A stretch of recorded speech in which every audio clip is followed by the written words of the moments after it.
Saudi അറേബ്യയുടെ rail ഗതാഗത മേഖല 2025-ലെ മൂന്നാം പാദത്തിൽ മികച്ച പ്രകടനം കാഴ്ചവെച്ചതായി ജനറൽ ട്രാൻസ്പോർട്ട് അതോറിറ്റി.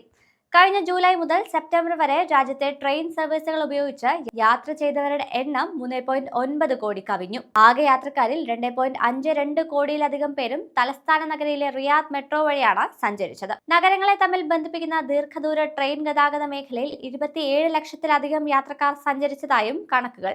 നഗരങ്ങൾക്കുള്ളിലെ ട്രെയിൻ സർവീസുകളിലാണ് ഏറ്റവും കൂടുതൽ ആളുകൾ യാത്ര ചെയ്തത്. 3.63 കോടിയിലധികം യാത്രക്കാരാണ് ഇൻട്രാസിറ്റി ട്രെയിനുകൾ ആശ്രയിച്ചത്. 2.52 കോടി യാത്രക്കാരുമായി റിയാദ് മെട്രോ ഇതിൽ ഒന്നാം സ്ഥാനത്തെത്തി. കൂടാതെ ജിദ്ദയിലെ കിങ് അബ്ദുൾ അസീസ് വിമാനത്താവളത്തിലെ ഓട്ടോമാറ്റഡ് ഷട്ടിലിൽ 1.02 കോടിയിലധികം യാത്രക്കാർ സഞ്ചരിച്ചു.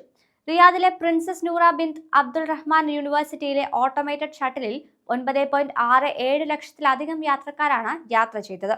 ചരക്ക് ഗതാഗത മേഖലയിലും ഈ കാലയളവിൽ റെയിൽവേ നിർണായക പങ്ക് വഹിച്ചു.